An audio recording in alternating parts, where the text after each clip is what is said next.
Welcome to the Wired to Hunt podcast, your guide to the whitetail woods. Presented by First Light, creating proven, versatile hunting apparel for the stand, saddle, or blind. First Light, go farther, stay longer. And now, your host, Mark Kenyon. Welcome to the Wired to Hunt podcast. I'm your host, Mark Kenyon, and this week on the show, we're joined by Whit Fosburgh and Aaron Field from TRCP to discuss the most impactful conservation bill of the year and how we can help get it passed.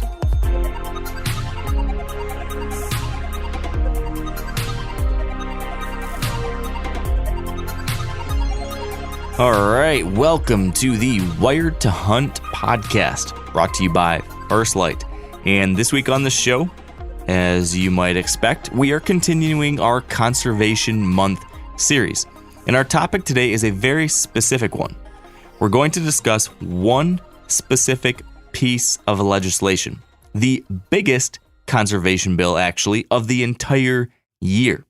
And if drafted and passed in the way that our guests today believe that it should be, this bill is going to direct billions, that's billions with a B, billions of dollars every year to conservation programs that will get better habitat on the ground for wildlife. It's going to help pay for programs that open up millions of private acres to public hunting access, and so much more. This bill is the 2023 Farm Bill.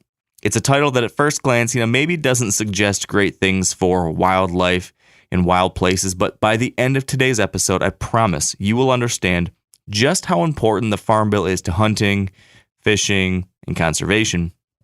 And you'll understand the specific details in the 2023 edition that we hunters need to understand and advocate for. So our guests today to help tackle all this both come from the Theodore Roosevelt Conservation Partnership, and they are Whit Fosburgh, the president and CEO of the TRCP, and Aaron Field, the Director of Private Lands Conservation. So today is going to be very action-oriented. Compare this back to our first episode in the series, which was high-level kind of philosophy, what's going on with wildlife all across the world, why are things like this happening, what does that mean for us? And then last week in our second episode, we had this deep dive into the specific trends and issues impacting just white-tailed deer. And now today we're going to get even more nitty-gritty by talking about this one specific law that could make a very real, very meaningful difference for wildlife, wild places, hunting, fishing, and all that kind of stuff. So we're going to get some very concrete action items today to help make this happen. It's going to be a roadmap for, what we need to understand about the 2023 Farm Bill and what we can actually do to make sure the best version possible is passed. Something that's going to help you and your deer hunting and your hunting properties and all the other things that kind of ripple out from that. That's the plan today. But before that, I do want to point out that if you're listening to this on launch day or somewhere around it, April 20th of 2023 or so, you should know that this coming Saturday, April 22nd, is Earth Day.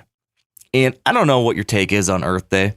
I don't know. It was something that I was always aware of growing up. I don't know if it was something that I always, quote unquote, celebrated or participated in, but it was something that I think was always a good excuse to, talk about some kind of environmental cause or go out and pick up some trash or something during school. That's kind of what Earth Day meant to me, maybe as a kid growing up. But now as an adult, as someone who, is pretty active and interested in this whole conservation sphere of stuff in the world, I guess the more I think about Earth Day, the more I think about this being an event or a holiday or something that we hunters and anglers can claim as our own. This doesn't have to be something that's just, talked about and participated in by folks driving a Prius in San Francisco. This could be something that me driving a Ram 1500 that likes to hunt and fish, I can participate in Earth Day, and I should be excited about it just as much as anyone else, because I think history would indicate, and I think it backs up the claim that hunters and anglers are the original conservationists, some of the original, most impactful environmentalists. This is our day just as much as anyone else's. And with that being said, I personally at least am excited to get out there this Saturday and get involved. We have our second event of our Working for Wildlife tour coming up Saturday, April 22nd, 2023, up in Michigan. So if you live in my home state of Michigan, I would love to see you up in the northern part of the Mitt.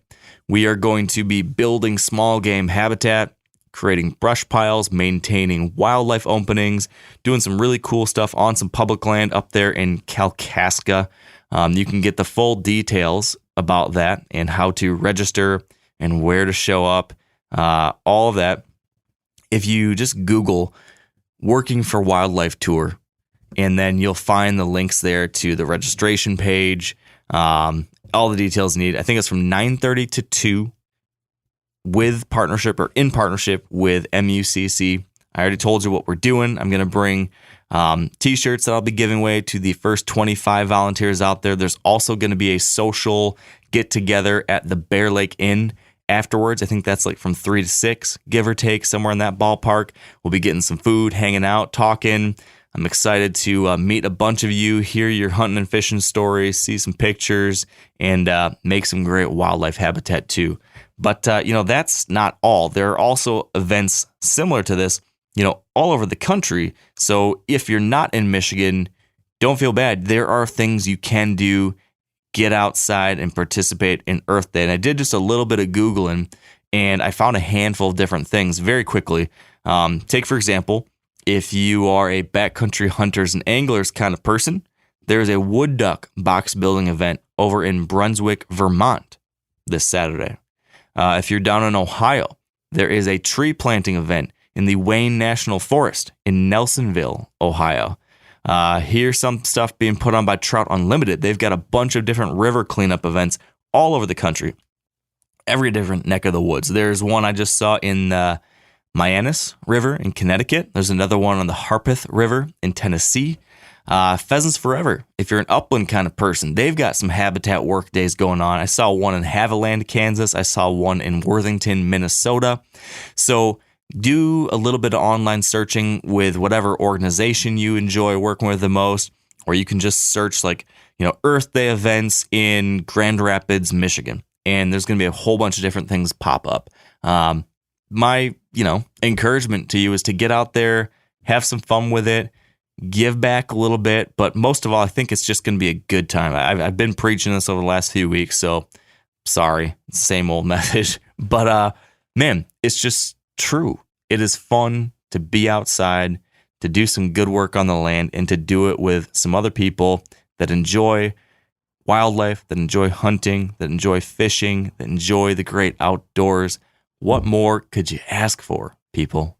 That's just the good life. So I hope to see you this Saturday, April 22nd in Michigan. And if not, can't wait to see your pictures on social media and to hear your stories about all the other good stuff that's going on in your own region. So with all that out of the way, let's get into this conversation about the 2023 Farm Bill. I know sometimes these legislation-related episodes maybe aren't the most, riveting, but it's something that really matters, and it's something that we actually can have an impact on. We as citizens in America have a voice and an opportunity to influence our representatives in Washington, D.C., and in this case, get some very serious funding for programs that make a real tangible difference on the ground. So let's make it happen, people. Let's get this bill in its best possible version for wildlife passed. And today, Whit and Aaron are going to help us understand exactly how we can do that. So without further ado, here we go. All right, with me now on the show, I've got Whit Fosburgh and Aaron Field. Gentlemen, thank you so much for being here. Great to be on, Mark. Thanks for having us, Mark. Yeah, I'm going to put a challenge to the both of you, which is that we need to make a Farm Bill podcast riveting and entertaining. Okay, can you do that, Aaron? We've had Whit on here before. I know, Whit, you can bring the goods, but Aaron, can you bring the goods on this one? if I had to choose two adjectives to describe myself, it'd be riveting and entertaining. So, Okay. yeah, we can do it. Perfect. So then I think we're in good shape. The conversation today, I think, while there's a lot of acronyms, there's a lot of jargon maybe sometimes when you get into this kind of legislation. It seems like this is really, really important. This is a conversation that's worth having for a number of reasons. So I guess the first thing, though, is I want to kind of lay a foundation for folks. If people don't know why in the world a deer hunting podcast is talking about a farm bill, let's get that covered. So, Whit, do you want to maybe lay us a quick grounding on what the farm bill is and why? I think I just heard you a couple days mention this as one of the largest pieces of conservation legislation around it all. Yeah, so it actually is the largest single conservation legislation in U.S. federal policy. And if you think about, the way the U.S. is set up, if you take out Alaska, 70% of the land in the continental U.S. is privately owned, and about half of that is in agriculture or forestry, grazing, the traditional agricultural practices. And majority of hunting in this country happens on private land. We have 640 million acres of public lands, which, especially here in the West, you do a lot of your hunting on. But in the East, in the Midwest, even in parts of the West, a lot of that hunting is happening on private lands. And, the Farm Bill was created back in 1985, at least the conservation title, the modern conservation title, when there was a real crisis in, in farm country. You got a lot of small farmers going under, this is where you had farm aid and all of that. And so really Congress created this basically to pay farmers not to farm. And that was the Conservation Reserve Program. That's when that started. And it turned out there were so many ancillary benefits to, instead of just not farming and keeping people on the land, that, this became really a major part of the Farm Bill. And it grew from those early parts of the 80s and even going back to after the Dust Bowl, we had some basic Farm Bill programs. But today it's a $6 billion, program annually. And there are, 150 million plus, acres out there that are enrolled in conservation, basically conservation, title of the Farm Bill, one or another different programs. And really, these are all voluntary programs. So it's very different. You think about the traditional environmental laws, where they're regulatory, like the Clean Water Act and Clean Air Act. A lot of that is based on what you cannot do. And the Farm Bill is a different paradigm. Here, we're looking at incentives for private landowners that want to do the right thing. And, it's been incredibly successful. It's been very popular in farm country. And if you want white-tailed deer, you hunt pheasants, you hunt ducks, you fish for trout, it makes a big difference in what you do. And it also has other benefits. For example, to the extent that CRP, the Conservation Reserve Program, for example, is along waterways, you're also helping water quality, water quantity, and, so it benefits beyond just fish and wildlife. Yeah. Yeah. You mentioned that 50% of the United States is cropland or pasture or range, different things like that. I saw one of the stats when I was doing some reading up on your website that of that 50% of the land, that amount of our country is in the hands of less than 2% of our citizens. So it's kind of a profound influence that these folks that steward those lands have on the conservation of our, so much of the public impacts of that land and the wildlife it fosters. So Aaron, would you add anything to what Whit said to kind of give us the groundwork on why this thing matters? Yeah, and I think Whit covered it well. I would double back onto that comment about these are voluntary incentive-based programs, and landowners really like them. Just to give you a couple of statistics, there's the Agricultural Conservation Easement Program. Only about 6% of applications to that program by landowners actually get funded. Another one, Environmental Quality Incentives Program, only 30% of qualified applications get funded through that program right now. So there's a whole bunch of landowners, a whole bunch of farmers and ranchers and forest landowners who want to use these programs to do right by the land and can't do it right now because we're not funding it. What's the scale of some of this? I get maybe you said it. Did you say 130 some million acres or something that's enrolled in one of these programs? Did I hear that right? Yeah, I think it's somewhere around 150. I thought, Aaron, you may have a more exact number than I do, but it's a significant chunk of ground. Okay. So it's a real noticeable, impactful amount of, landscape that right now has healthy wildlife habitat on it in some form, rather than what it might have otherwise, which would have been a monoculture or a dirt field or something that likely would not be nearly as good for hunters, would not be as good for the stream quality and fish in those adjacent areas. Is there any kind of trend that we've seen in recent years when it comes to how the Farm Bill is progressing? You mentioned it, started back in the Dust Bowl with some early farm programs. Then it was kind of codified in the 80s with the current Farm Bill, as we call it. Now in the subsequent years, it's an every 5-year program. It gets reauthorized, and there seems to be a whole bunch of changes that come, every half decade. What has the history been, Aaron, as far as where this Farm Bill is trending? Are we going in a good direction, or have programs been getting cut and we're, seeing the impact get, dwindling down over time? What have we seen, and where does it feel like we're going now? Yeah, so the 2014 Farm Bill was pretty tough for these programs. Several cuts. 2018 was technically budget neutral, but once you factor in inflation, that ends up being a cut to programs over time. We are expecting right now that this current bill that folks are working on is going to be at least close to budget neutral, which again comes down to a cut once you factor in inflation. We did see a big boost to these programs through a reconciliation bill at the end of last year. Ended up putting about $20 billion into many of the Farm Bill conservation programs that we like to see. And so sort of the mid-range trend has been negative, but we've got a big chunk of opportunity that we haven't had in a long time in these programs right now. Okay. So that's part of this this new Title II funding that essentially, correct me if I'm wrong here, but if I understand right, there's a doubling of conservation funding for this year's Farm Bill. Is that right? Yeah, technically it's not Farm Bill funding, but it's private land conservation funding. I mean, it's only Farm Bill funding that passes through a Farm Bill. So it's just semantics here, but essentially what we've done is, double the conservation title of the Farm Bill due to the programs that Aaron talked about that passed, this fall. There was one exception to that, the Conservation Reserve Program, because of the weird rules by which the reconciliation bill was passed. It was not included in it.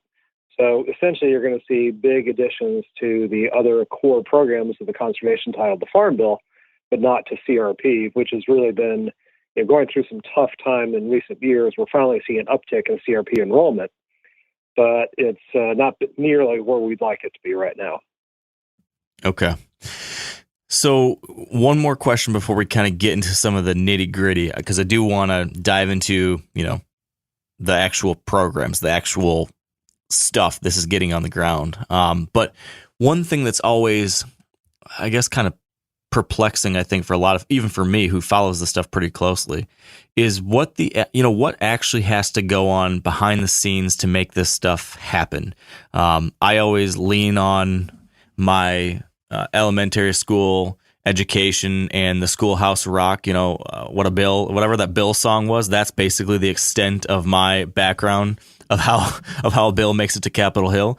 Can you walk us through what actually is going to be happening between now and the date when this will be authorized for 2023? What conversations are having? What committee hearings are happening? What actually is going to happen?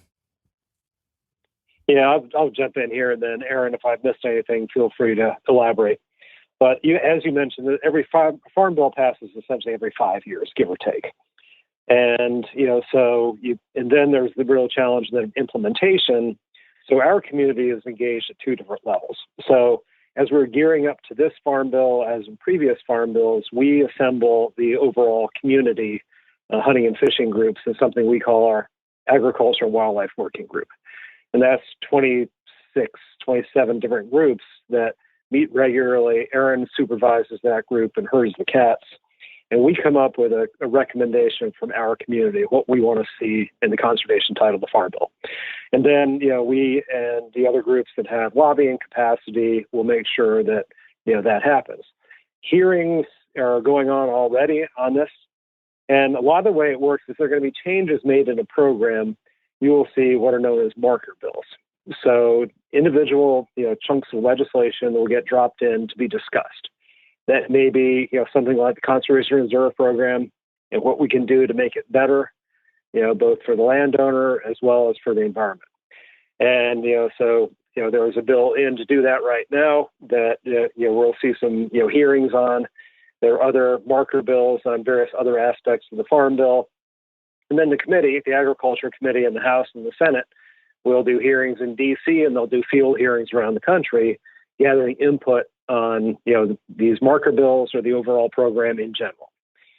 And then in theory, a bill passes, and then we have implementation, and there's a major challenge to the implementation too. And so there has to be technical assistance money. There has to be real engagement from groups like Pheasants Forever, Ducks Unlimited, Rough Grouse Society, the groups that have on the ground and really work in partnership with the agencies and with the landowners to get conservation going on the ground. And also that process sends recommendations back up to us in Washington to saying, hey, this is working really well, but this isn't working so well. We would love to see some changes either on the administrative side as this gets implemented, or if necessary, as we think about the next Farm Bill, here are things that legislatively need to be fixed for this program to work better. So it works both directions from DC down and then from the field back up to us. And it evolves every 5 years. Erin, have I covered that about right? Yeah, that's a great summary. The addition I would make, I guess, is taking a step back to actually coming up with this list of priorities. Whit mentioned we've got a large partner group. That group came together for a period of months. And basically, organizations would propose an item for our Farm Bill platform, and it would be discussed, it'd be debated, it would be vetted. If, say, a group proposed something that would be great for trout, but it wouldn't be good for, prairie grouse, that item wouldn't make the platform. So it's really it's a great opportunity to bring all of these different groups together, get them talking, get them everybody on the same page as to what needs to happen in these programs to make them work for fish and wildlife as well as landowners. And then we can take that next step that Whit was describing, where we're getting it up on the hill and getting it paid attention to. So Mark, if you go back to really part of the reason that TRCP was created was to make sure that we brought the community together on issues like that, because in the old days, the commodity groups would go into a room, they would come out with a Farm Bill position, they would stick to it the entire way through negotiations. Our community would go into a room, come out with a position, and as soon as the going got tough, it would break apart like a covey of quail, trying to cut the best deal they could for their critter. And as a result, we kept losing. And really, it was 2008 Farm Bill where we finally, the community, came together and locked arms and stayed locked. And that has really been the ascension of the modern conservation title, the Farm Bill. Okay. So who are these, or can you give me some examples of who these folks or organizations are that have helped you guys put together this set of priorities that you're taking to the Hill? You mentioned some organizations in passing, but who had a seat at this table? So I'm not going to read through the whole 27 groups, but the big ones are Ducks Unlimited, Pheasants Forever, Trout Unlimited, the Association of Fish and Wildlife Agencies, Turkey Federation, National Deer Association, and a multitude of others. The Land Trust community is involved with that because things like the conservation easement programs in the Farm Bill are really implemented by the Land Trust community. So it is, Erin, am I missing anybody big in there? I mean, it's a long list, and Whit's right not to try to read through the whole thing, but I'd just say that there is expertise in each of these groups in the different programs. If we had to rely just on my knowledge, we would have a much shorter list of priorities here, and it would be a lot less useful. So we've got a great group in the Ag and Wildlife Working Group who put this together. Yeah, and folks can go on our website, trcp.org, and just search Farm Bill, and you'll see the basics about how the program works. You'll see our recommendations of the 2023 Farm Bill. You'll see the groups that signed our recommendations that went up to Congress. So a lot of that will be, anybody who's that curious can go and get all the details. Okay.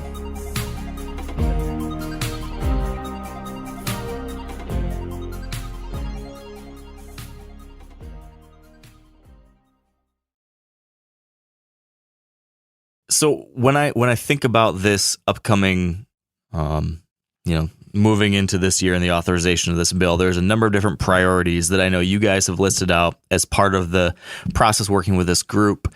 But before we get into what those opportunities and priority areas are, I'm curious if there's any overarching threats. Like, if there's a bunch of things we want, but is there anything that we're worried about losing or having slashed? Is there anything like that that's looming over this process that we have to make sure we defend against? Whit, does anything come to mind when I bring that side of things up? Well, I think that one of the big challenges we're going to have is that new money that came through the Inflation Reduction Act, the Reconciliation Bill, the Climate Bill. How do we make that part of the permanent baseline of the Farm Bill moving forward? I mean, it's that $20 billion is great. It's going to make a huge difference in programs for the next few years. But really, that ought to represent the new baseline for that Farm Bill, because as Aaron mentioned before, there is twice as much demand out there from landowners that are raising their hand that want to be in this program than there is money to pay for them. We finally solved that in the short term. But we want to make sure that doesn't slide backwards, and we're having a bunch of land that goes into conservation that falls out of it 5 years from now. And, I think that, that's just not fair to the landowner. And let's be something clear here. Nobody is enrolling their best, corn or soybean, fields into conservation programs. It is the marginal lands that may fail every other year, every third year, and that really aren't the best for farming to begin with. Those are the ones that are getting enrolled. So, I am not worried about us not being able to feed the world by entering more land into farm conservation. In fact, we're giving basically more benefits to the farmers, more security, more confidence what they can do long term. So I think it actually enhances, farm security. Yeah. How likely is this? Is this idea of being able to make this the new baseline? Is this like a pie in the sky, cross our fingers, wish and dream, or is that a realistic possibility with the right pressure? Well, I think with the right pressure, I think it's a realistic possibility. I mean, it's not a slam dunk by any means. But part of our job is to convince Congress that this makes sense on multiple levels. It makes sense from the landowner. It makes sense for the environment. It makes sense for the hunters and anglers out there. If you care about climate change, this is the way to sequester a whole bunch of carbon. And, and it's all voluntary. So yeah. I think that we can make that case. And I think that, the folks who don't like government overreach, this is not a program to target. There are a lot of other more mandatory programs, that in the farm, maybe not in the Farm Bill, but in certainly Western, the way government works, that ought to have their ire, and not these voluntary programs that pretty much are win-wins for everybody. Yeah. What's your read on the impact of the hunter and angler community voice on these kinds of things? I mean, we were chatting the other day about how, on typical environmental things, there's almost a superpower maybe that hunters and anglers have, because we can speak to a side of the aisle maybe that isn't typically as interested in this kind of conversation. Can you expand on that at all? Is there any truth to that? What? Oh, yeah, absolutely, Mark. I mean, I think that, first of all, we end up being very aligned with the private landowner community. They pretty much all hunt and fish. And, the folks that hunt and fish are, very aligned with them. So there's a good synergy there. But also, we're not your traditional environmental voice. We're litigating. We're not, shrill, sort of lefto-environmentalists, whatever the stereotype might be. We're folks that, are out there that use the land, that, care about making sure the open spaces stay open spaces, but that, farmers stay on the land. And so I think when you've seen this in different ways, I mean, when our community stood up for public lands, it completely changed the dialogue. In that time, back in the mid 2000s, or 2013, 14, 15, 16, there was a lot of momentum to basically get rid of public lands, transfer them to the states, sell them off for profit. And it was really our community standing up for that and flexing its muscle on something other than the Second Amendment that really turned the tide. And I think that we can do that on Farm Bill too. But part of our job, and I'm glad you're doing this podcast, is to educate the average hunter or fisherman out there that these programs are really important, not just for fishing, not just for environmental quality, but also for things like access. I mean, Aaron will talk about this voluntary public access habitat improvement program, but that is right now basically pays for about 3 million acres of private lands to be open for public hunting and fishing. So it's an access program as well. But a lot of our community just doesn't understand it and doesn't know the benefits that it brings, and think this is something that is not relevant to them. Yeah, so true. So let's talk about some of that stuff, some of the programs that make this so relevant for folks like the three of us and anybody else who likes to hunt and fish. Aaron, if you will do me this favor, I'm going to throw at you a couple of the high kind of profile programs, and I'll give kind of my layman's understanding of the program. And then I'll ask you to correct me, to fill in the blanks, to flesh it out and give us the expert point of view. And then from there, I'm curious to hear, what are we looking for with this program in the new Farm Bill? So that's kind of my plan to walk through these next couple big programs. And let's start with CRP, because that's, I think, a headliner whenever we talk about the Farm Bill. And it's something that a lot of hunters do have some kind of experience with. I have to admit that I knew of CRP before I even understood what the acronym stood for. I just thought that's what people called brushy, grassy fields. I didn't really realize that was a program behind it. And I guess that means it's successful if we've now started to define a type of landscape by the program that has made it possible. But here's my layman's understanding of CRP.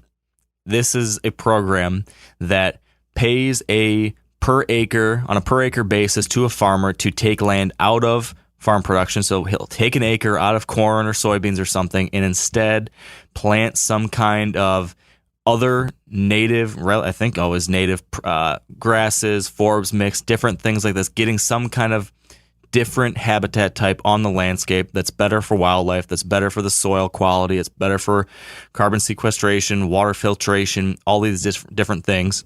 And there's a number of different programs to help fund that, to monitor that, to make sure that land's being taken care of in a way that's good for all, while also paying that farmer, fair market price for that land. And so that is what leads to, like you mentioned, Whit, 150 some million acres, or however many are actually in CRP. I guess it's not that many. It's something like 27 million or something, but a bunch of land in this great habitat for deer, great habitat for birds, pheasants, all that kind of stuff. It's the favorite kind of place I like to hunt near, where I can see into these grassy fields, great cover for deer to bed in. There's still some food in there too. During the rut, there's always bucks cruising around the downwind edges of those types of spots. I mean, it's primo habitat. So that's what I know at a very high level about CRP. What should a hunter know outside of that, or said more eloquently than I could, Aaron?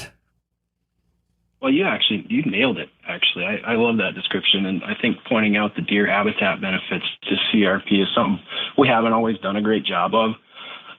Pheasant hunters know it well. Duck hunters know it real well, especially if you put that CRP up in the prairie pothole region where we're growing a bunch of ducks. But the other thing you mentioned, where I live in western Minnesota, if there's grass and there's not cows on it, people just refer to it as CRP. It doesn't matter what it actually is enrolled in or whether it's enrolled in a program at all. So got some name recognition there, which is great.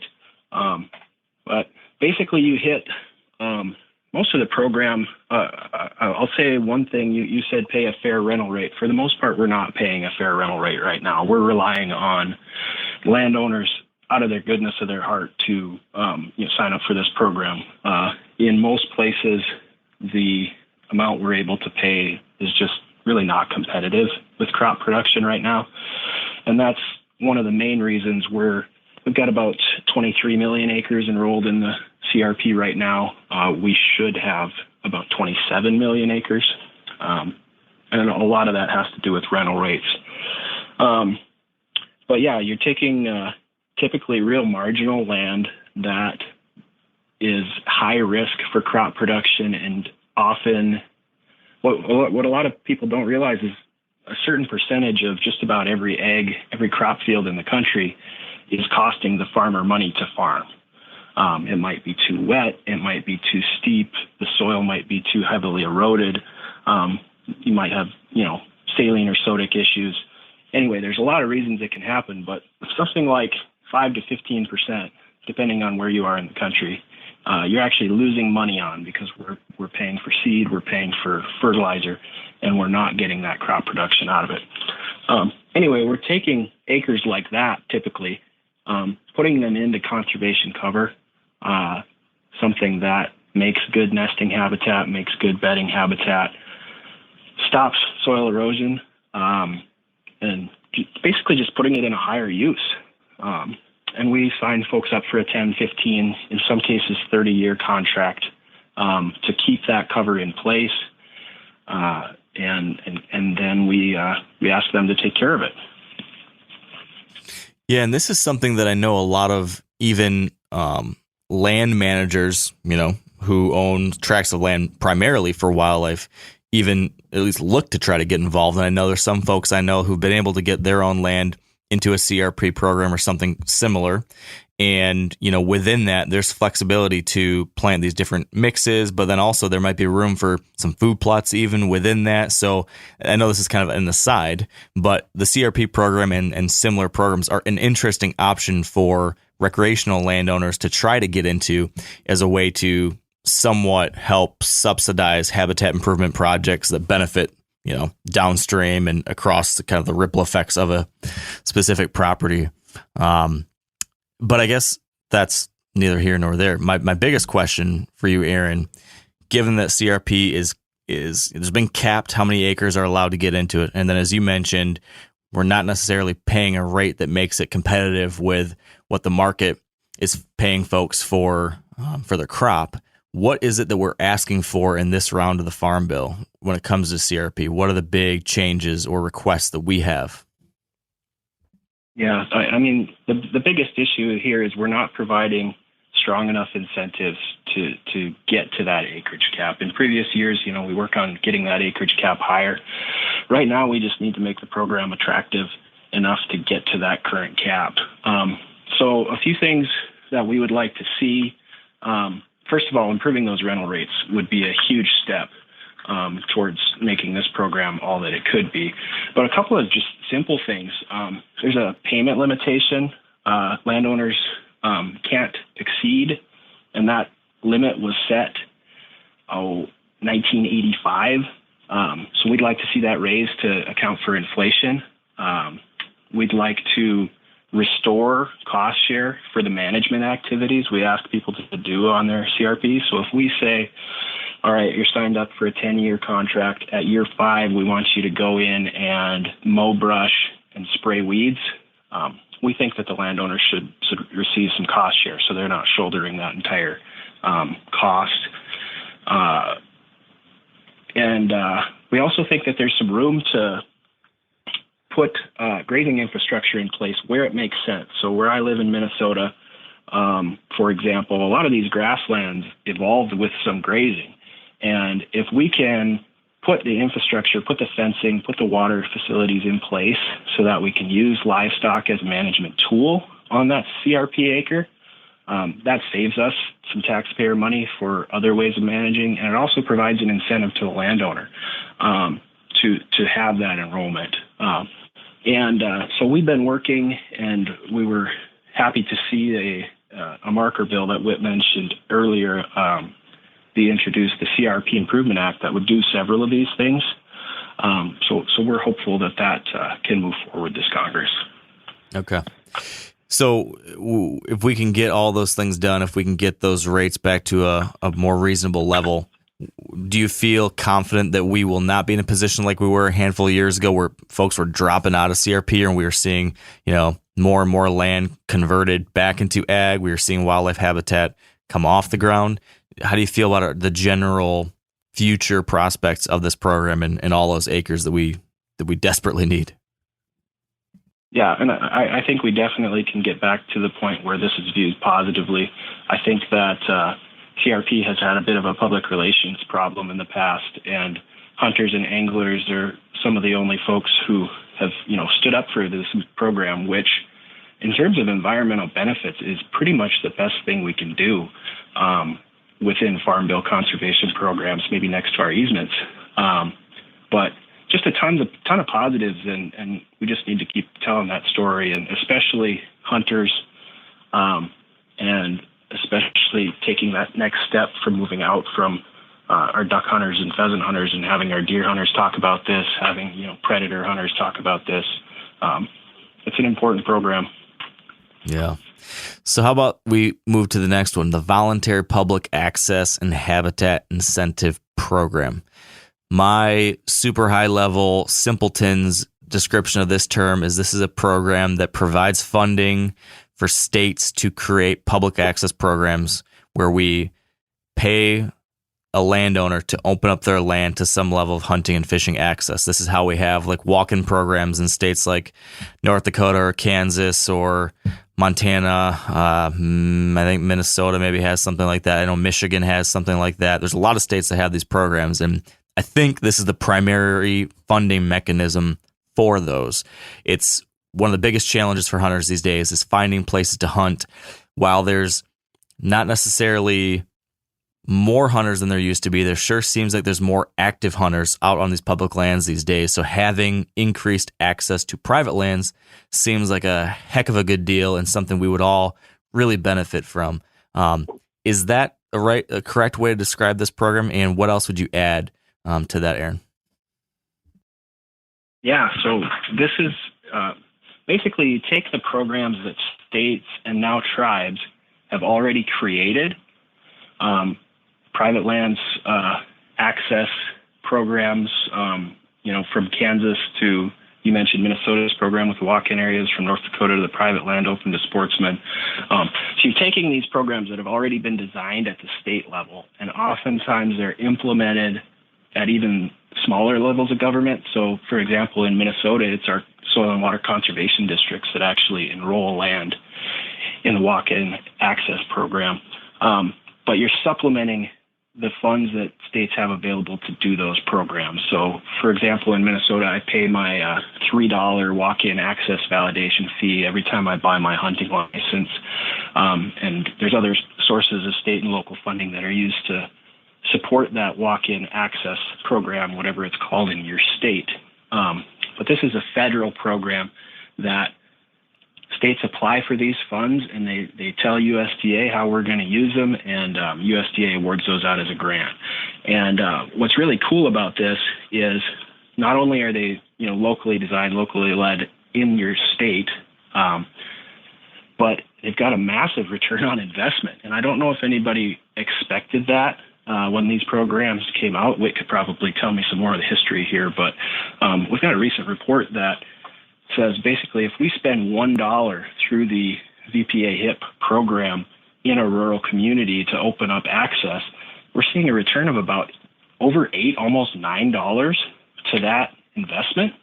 And that's because hunters and fishermen and fisherwomen are coming to town. They're eating at restaurants, they're buying gas, they are staying at hotels, they're seeing the sights while they're in town, they're shopping in local stores. And it's been a massive boon to rural communities. And this is really, in terms of Farm Bill dollars, I didn't mention this at the front, but conservation programs themselves are a really small chunk of the Farm Bill. Nutrition programs take up the bulk. Crop-related programs take up the next, and conservation is just kind of a small sliver of that. The VPA HIP, this program, is a sliver of a sliver of a sliver. This is only a $50 million program right now. Spread that out among 50 states, put it over 5 years. We could make a lot bigger impact for hunting access and for rural economies if we were to support this program better. Yeah. So what's the ask? And Aaron touched on this, but I'm going to go back a little bit in history. It was really the state of Kansas that pioneered this. And at that time, Steve Williams, who then went on to become the U.S. Fish and Wildlife Service director and now runs the Wildlife Management Institute, he was the head of the Fish and Game Department out there. And they created this program, became so popular that they had counties in the state giving them grants so they could go out and basically expand it. And that was really the model for the national program, which came in 2008. And it's also worth noting that this is something that a farmer can layer on other programs. So you may have CRP, and then you get additional money for this.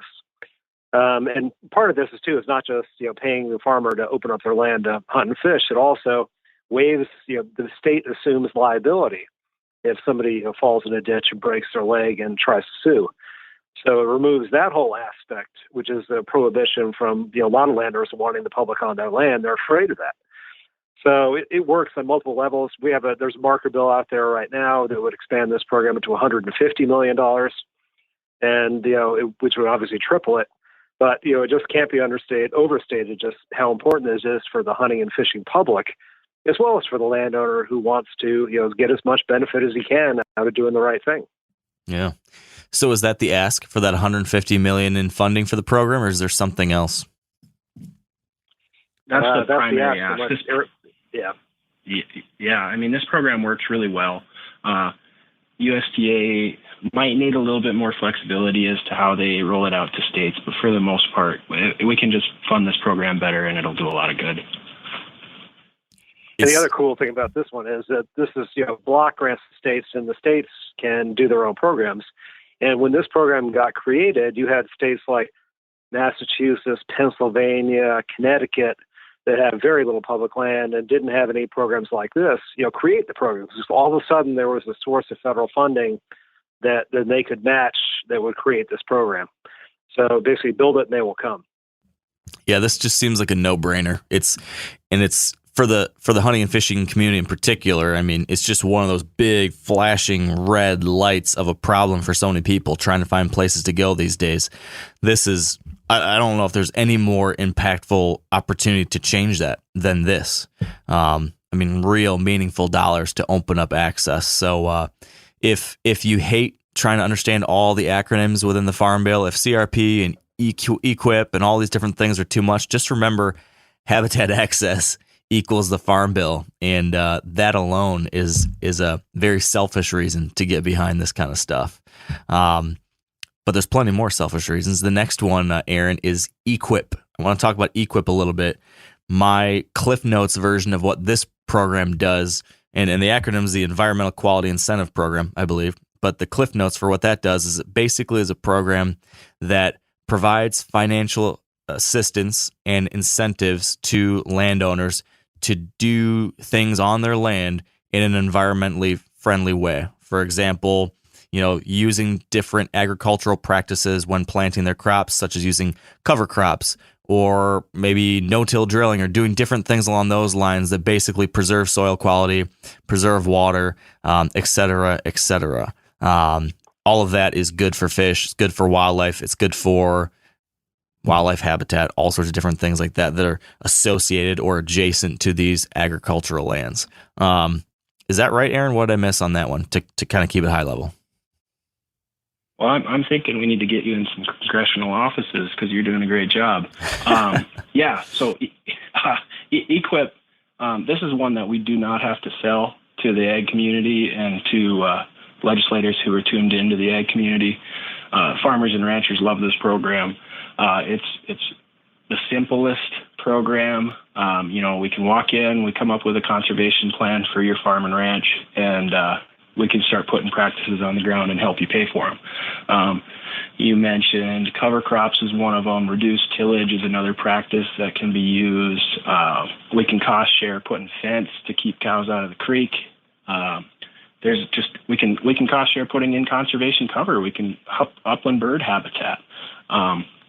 And so it's basically a list of things that have great societal benefits, a list of things that help with long-term, I'm talking generational ag production, and some things that they might just take it might take a little cost share. It might take a few years of implementation to get them to that profitability standard for the individual farmer or rancher. So currently, within EQIP, there's a requirement that 10% of funding go to wildlife conservation practices. And those practices vary a lot from state to state. Let's say in the Western Dakotas, you might need a shelter belt somewhere to provide some winter cover. In longleaf pine forest, it might be getting prescribed fire back on the ground. So doing maybe some brush control first, and then getting prescribed fire back into that forest to benefit quail. So states and state technical committees, which are just groups of people within the state who care about agricultural conservation and have expertise in it, are to use 10% of EQIP funds for wildlife. And we want to make sure that requirement stays in place. There's other requirements that funding go to livestock operations and things like that. We want to keep that wildlife requirement. And we want to make sure that that NRCS and the state technical committees are putting a lot of thought into using that 10% wisely and putting it towards things that really are great for wildlife, rather than, seeing it as sort of an afterthought. Oh, maybe this counts, and we'll just count that under the bucket. I think most states are doing a good job of this. We want to make sure that it continues to be that way. Okay. Yeah, and Mark, also, it's worth noting that, you've heard a lot about the drought and the prolonged drought in the West and what that's doing to the Colorado River and, a lot of streams. And this is a program we use for that too. For example, when I was at Trout Unlimited, we were using EQIP grants to go in there and work with individual landowners to improve the irrigation efficiency, or to go from flood irrigation to, center pivot or something like that with saved water, and then put that saved water into a stream for fish. So it has a bunch of different applications that, if you're creative out there on the conservation front, could very well work with EQIP. Yeah, that makes a lot of sense.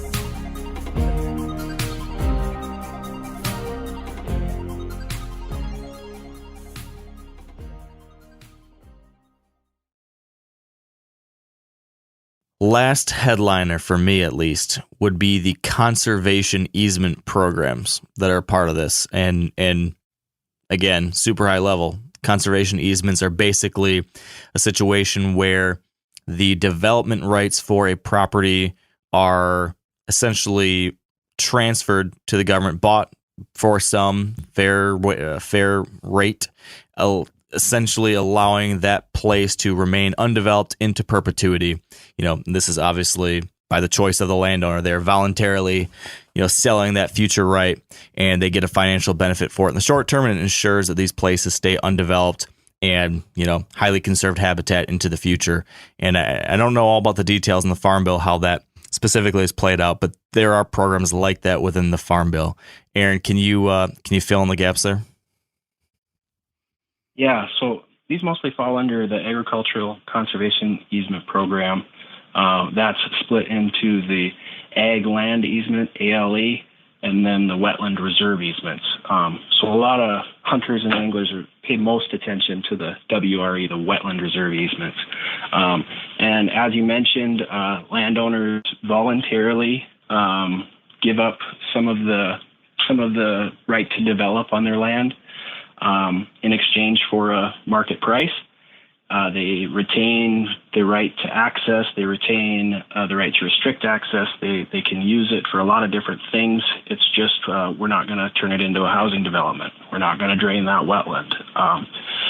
So as you can imagine, some people will hear that and they'll say, oh, well, why would I want to give that up? Well, for a lot of people, that connection to the land is so important that they don't want to see that, get turned into that strip mall or get turned into that housing development or whatever it is. And so they're looking for a way to protect that land into the future. And I think I mentioned this earlier, but for wetland reserve easements, 94% of the people who walked in the door and offered up their land for an easement are turned down because we don't have the resources to do it.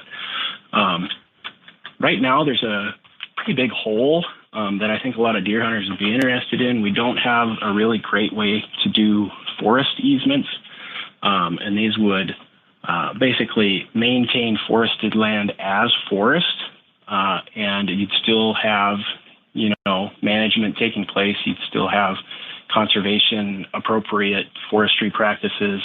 You'd still be taking timber off of that land, but it would be maintained in forest. And so we'd really like to see a program created. We tested it out through the Healthy Forest Reserve program. We want to see that expanded and provide an opportunity for forest landowners to participate in an easement program that keeps their working forest in a working forest. Yeah. Is there anything else you would add as far as highlights that we haven't touched on within the 23 Farm Bill? Well, I would just say that, if we talk about the easement programs, which are incredibly important, there's some, folks that, like North Dakota is a very tough state for easements. And, some others there's a lot of sort of political blowback about locking up land forever. But, this is not exactly a radical concept. We have about 60 million acres in this country that are under conservation easement. And again, they're totally voluntary. And it's like, I want to decide that I want to make sure that the land I've grown up in never gets turned into condos or an Amazon fulfillment station or whatever it might be. It seems to me, and if somebody's willing to pay me for it, that's my right as a landowner to decide how my land's going to be used. And, so I just think that, we just need to remember the big picture here that, this is supporting private property rights. This is not going against private property rights by any means. But I think bigger picture, it's worth noting, too, that the Farm Bill is something that's always been bipartisan. And we talked about these, marker bills are out there on the, public access provisions or on the CRP provisions. The CRP Improvement Act, for example, that's, John Thune, a Republican from South Dakota, and Amy Klobuchar, who is, a Democrat from Minnesota. So this is one of those few areas in Congress that still work. And it still works, in rural America. But part of the reason we can always pass a farm bill, too, is that there's an urban constituency for it as well. Because, as Aaron mentioned, the food security programs, the SNAP programs, the food stamps, that's all part of the farm bill, too. So you have it's good for farmers, it's good for producers, it's good for feeding the world, and it's good for for urban America, where there's still a lot of people that need this to get by. So, that weird dynamic means that we typically can pass a farm bill every 5 years. And so when you see folks saying, well, we shouldn't be spending as much on, the nutrition title or food stamps or whatever, remember, this is a very delicate balance between what rural America needs and what urban America needs, and it works. So, those are just my sort of big picture observations. Yeah, that's a good thing to remember there about that balance, and I guess leveraging the opportunity we have here with something that is bipartisan, with a lot of different people at the table. We can recognize some pretty significant benefits for fish and wildlife when otherwise it'd be a lot harder to get this kind of thing pushed through, probably. So, Aaron, is there anything else super noteworthy when it comes to this round of the Farm Bill that we haven't touched on that folks really need to know about before we get into action items and what we can do to push this thing through? Yeah, I'm ready to jump to action items, but one that I'll bring up. So to get somebody enrolled in these programs, to actually get the conservation work on the ground, you've got to have people there to do it. And we ask a ton of the staff in our USDA service centers where you would go to enroll in any of these programs, minus VPA HIP. You do that through your state or local government agency.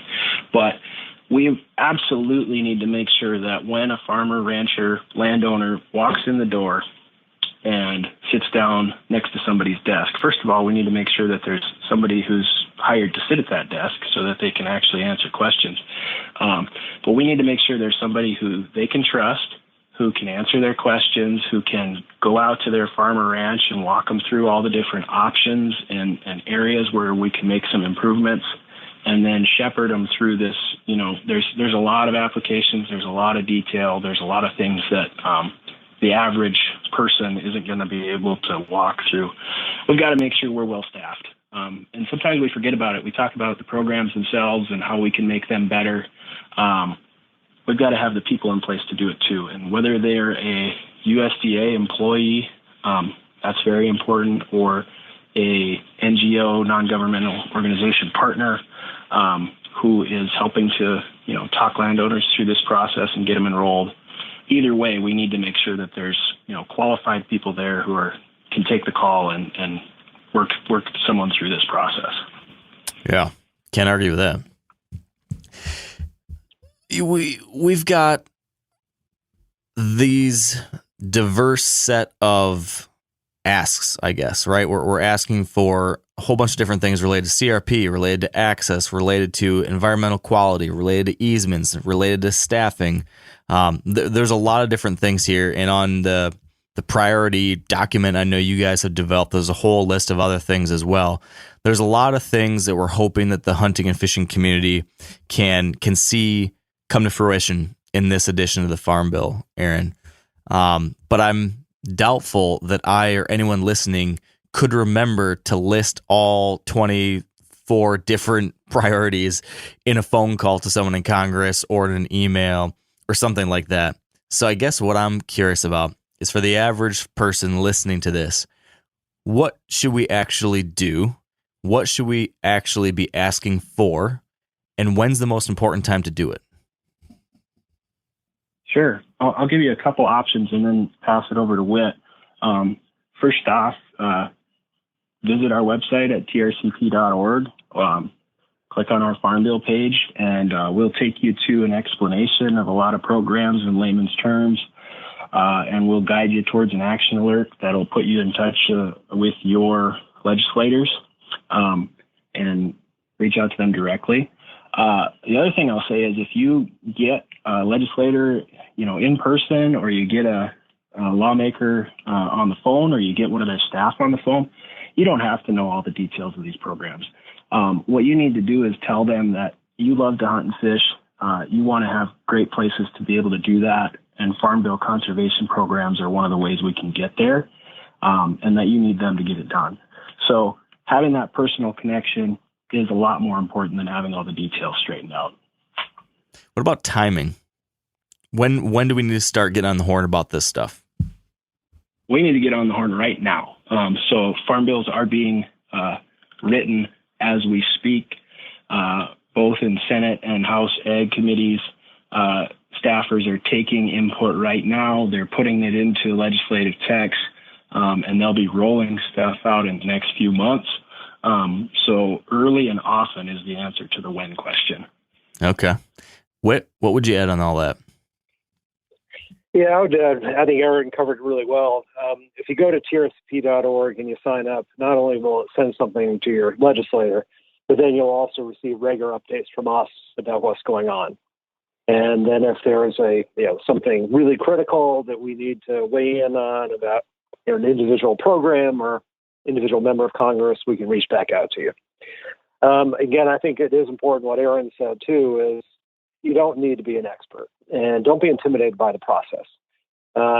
Just talk about the need for hunting, fishing, good habitat on private lands, and the importance of the Farm Bill in making that happen.